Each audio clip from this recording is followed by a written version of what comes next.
Same with the great Ashoka, Emperor Ashoka also. So yes, that's for sure. It will reduce, it will subdue, it will minimize and decrease the weight of the karma. But nevertheless, doesn't mean that it will totally erase. That's not true at all. You can never erase. To a point where you can, if one has great accumulation, then one can probably even transform it, but never erase it. Like for example, when the Maras fired arrows at Buddha, yes, at the time of his enlightenment, they transformed into flowers, yes, like that, you know. By transform, you mean that with our development we deal with the situation better?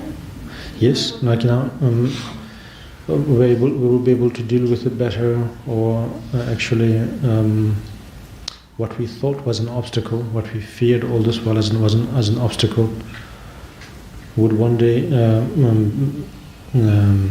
would be a blessing in disguise, let's say, you know, like that. Yeah.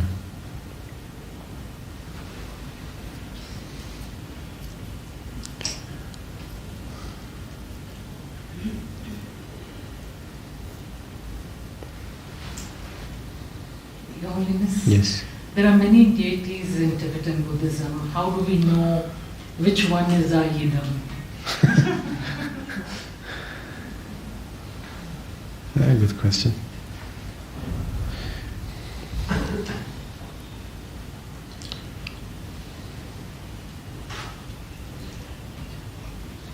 Actually, in Tibet, it's not that many.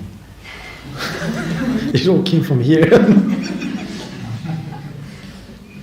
Like I have equal affinity for Chenrezig, Yes. Tara, Manjushri, but which one is my Yidam? That's what I want to know. Yes, of course.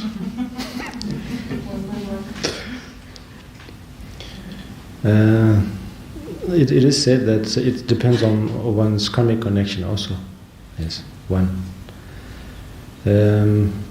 If not, then it'll depend on your spiritual guides. Yeah. Those are the two ways to somehow find out. Yeah. Yeah. Of course, it's not as simple as describing in a few in few words, actually, but something somewhat close to that.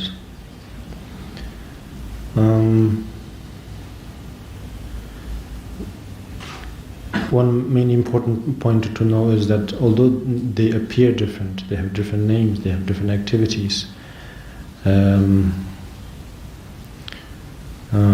One thing that we have to, within the Buddhist context, is that we have to consider the essence as inseparable, same. No matter how many a deity there is or there are, that they are all in terms of essence, there's no difference. Yeah.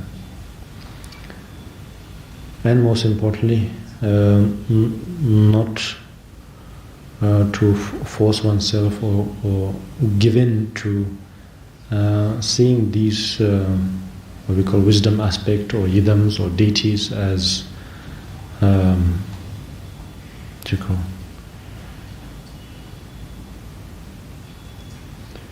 like a person, you know, like not in that sense. It didn't come out right.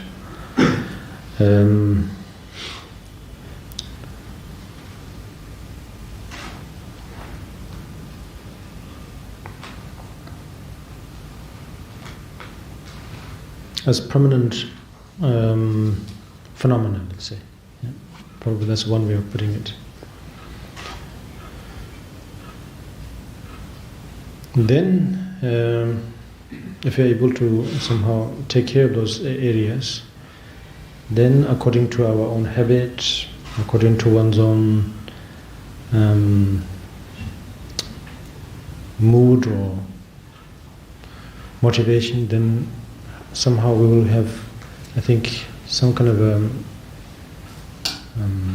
positive experience where we come across the right idam.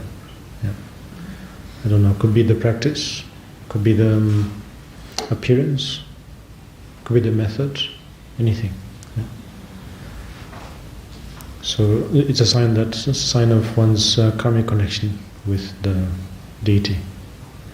Sometimes then we feel that we don't particularly feel anything special with any, and at that time then we are often, I think, we ask the teacher or the spiritual guide to appoint one for us. Yeah. But I think by default, I think it's always the Vajrasattva. We begin from there. Yeah.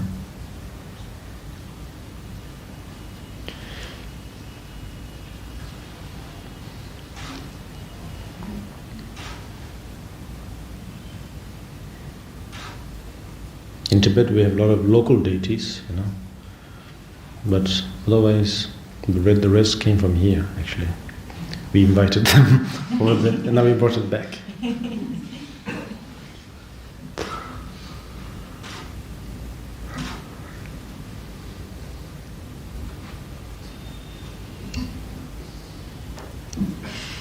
Yes.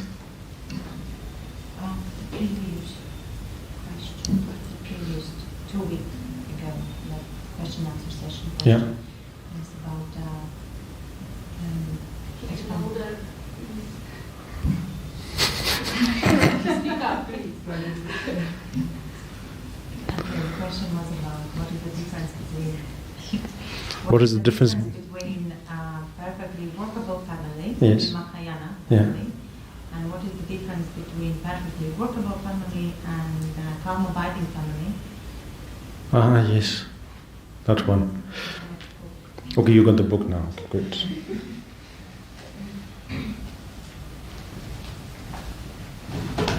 Careful.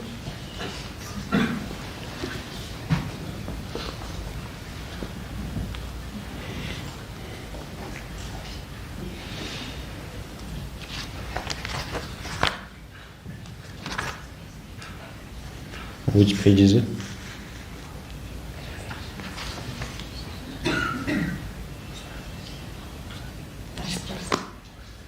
First chapter First chapter?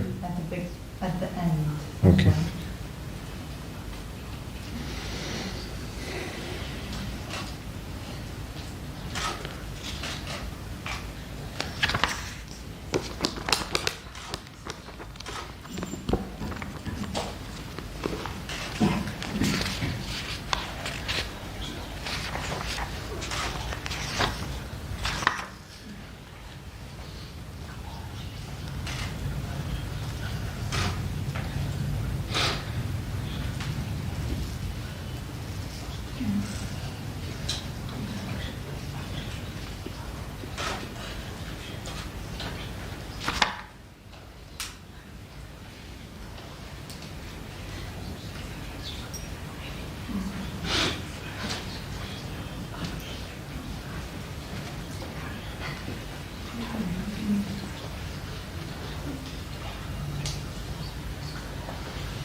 Yes.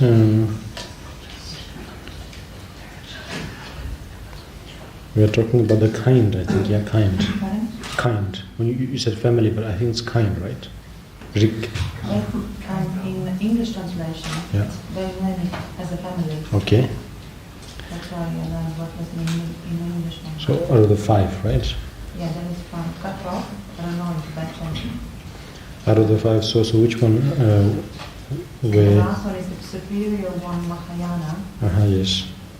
And Mahayana, they have 2 subdivisions. Mm-hmm. Karma abiding. Okay. Okay. And then, so now the question is, What is the difference and what exactly is this? The difference will come up after the explanation what exactly they are. yes, it is sort of categorized in this way as kinds or families, yes. Family. I actually prefer the term kind. But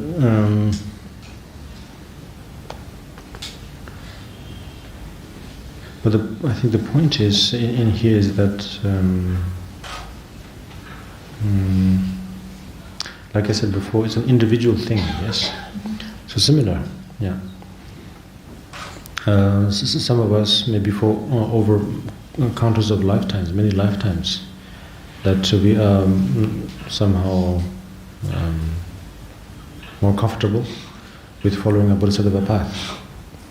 And again, similarly, for some, it may be not that comfortable. Maybe others are more comfortable, you know. But so basically, it is as simple as that. Nothing more.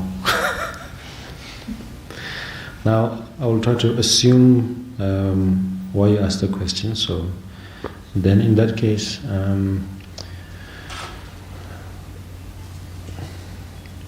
one thing that we have to know is that this term, family or kind, is only referred exactly in the context, which I just described right now. For over a long period of time, you have developed a habit, nothing more. Yeah, it's not like some are meant to be painters forever, and some are meant to be cooks forever, and a cook can never paint, like that. It's never like that. Yeah, it's just if you have been cooking for a long, long time, you somehow feel inspired by that, motivated by that. If you look at a farm, you'll start to see that farm in a very different way. Yes, you'll say, okay, I can cook that, I can cook this. Whereas if you're a painter, you will not look at that way. You will look at okay, that shade, that light, that perspective, and everything. So, yeah. So if I'm correct about your question, that's one point. Yeah.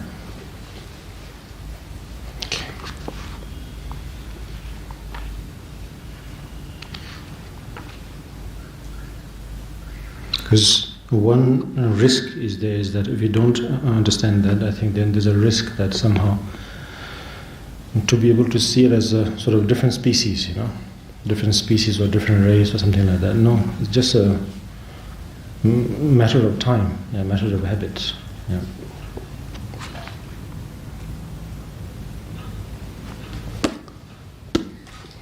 So.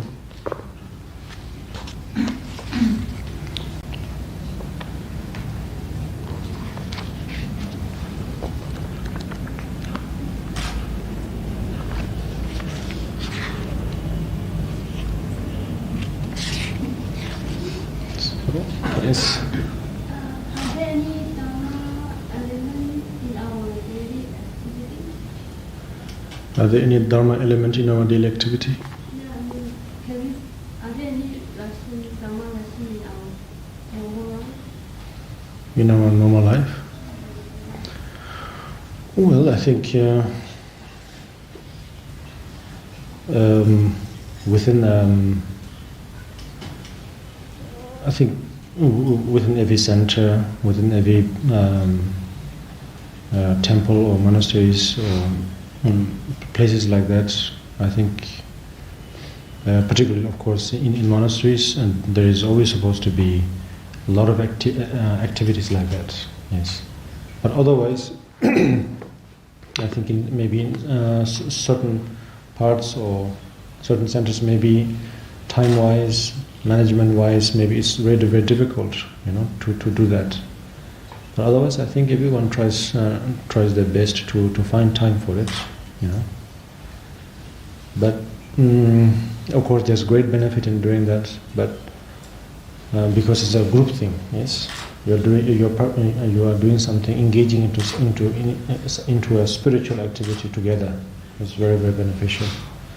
But in case if one lacks from all of that, then at least yourself, to divide some time for yourself to dedicate into practice. I think it's very important. Yeah. If you feel that there's a lack, yes. Yeah.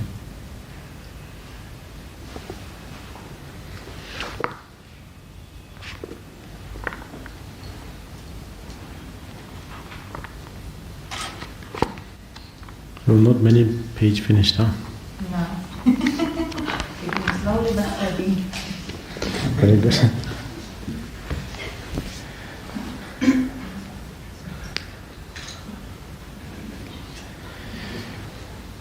Well, okay. About obstacles. Yes. From one side, one says that obstacle can be like adventure, which help us to develop ourselves, yes? And from the other side, for example, in Guru Vaira meditation, we have this kind of prayer to Brahma to remove all obstacles. Okay. Is there any contradiction?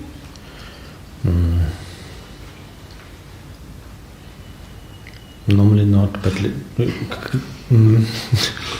could you tell me again? Because from one hand, if we treat our obstacles like adventure, yeah, so Yes. we don't have any fear, Yeah. and it's okay. For me, it seems reasonable. But from the other side, in meditation text, we have this prayer, Lama, please remove all obstacles. Yes. So what kind of obstacles is removing them? How to understand it?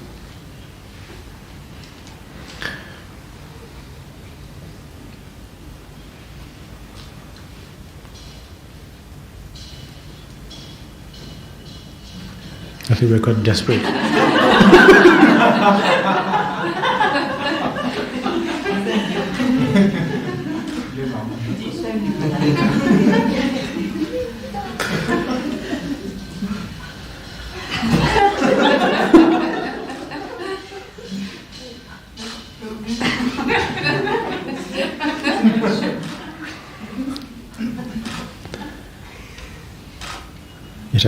It has been wrong with some purpose, huh? No, I think it's like being. No, there's no contradiction at all. No. Contradiction, no. It's just a sort of expression. It's somehow expressing that, not to say desperateness, but somehow being a little bit greedy, maybe, which is good in this case. Yes, doing what one can by oneself or by yourself. But at the same time, if I have good karma, good bond, or good connection, then also remove also the obstacles or whatever obstacles that I at the moment that I cannot remove by myself. Then please give support to also to remove that. But whatever I can challenge, I will challenge myself. But whatever I cannot, then to somehow either reduce it or remove it in any way.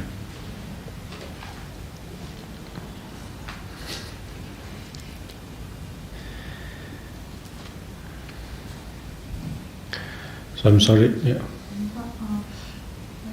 2 days ago, I read about paramitas, Okay.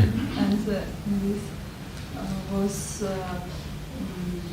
information about we should develop our meditation, we develop our concentration. Yes. But without concentration, we can't develop like natural wisdom in our mind. Mm-hmm. And can you a little bit explain about how this concentration help to develop wisdom? And may I, if it's possible, give to you like promise that we meditate every day? Very good. Thank you. Yeah, we call it wisdom, but I think in other words, or many it's actually knowledge. Yeah. So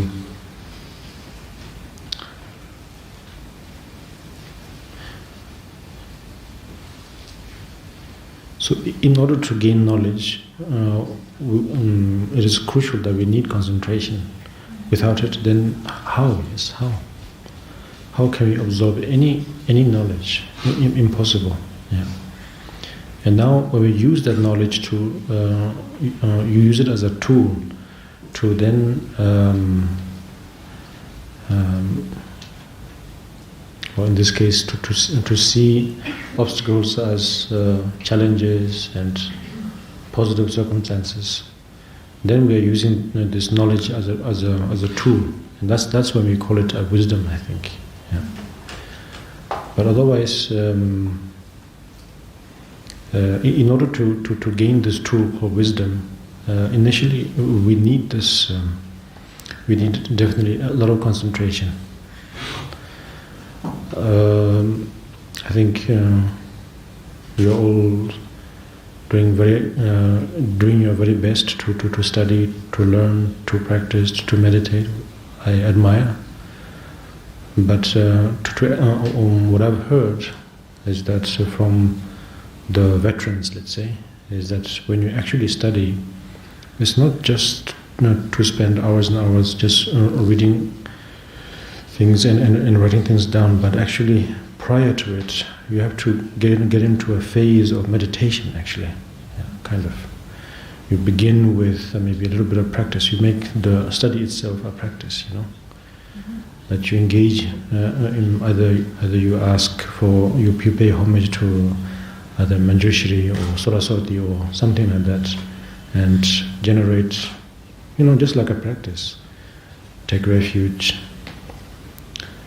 generate the four immeasurables, bodhicitta and so on, and then to really sort of put yourself in a particular state, and then concentrate and not let anything disturb.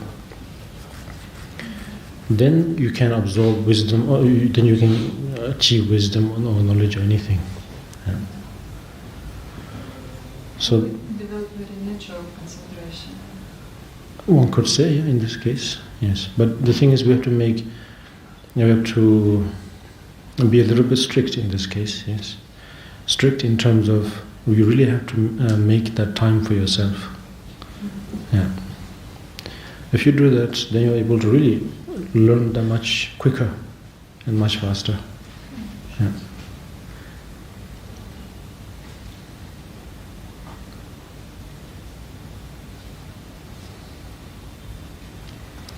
So just like now the mill is rung, the bell is rung, yes. Now if you put that into the context, like now you must go quickly. If you don't, the food will get cold, yes. And even if you reach there in time, you must eat it according to its sort of rule or law in a way. Otherwise, if you eat bits and pieces and just do something else, and then again you come back to eat, yes, you will get the proportion right, but nevertheless, by then again the food might be cold, or food might have turned into something else,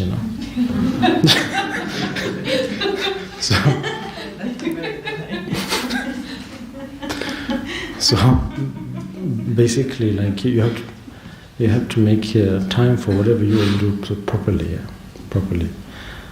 3 things: beginning, middle, end. Yeah, must have it. Otherwise, it's just a wasted time. Yeah. So therefore, now have a meaningful dinner, my dear students. May it benefit your precious human body.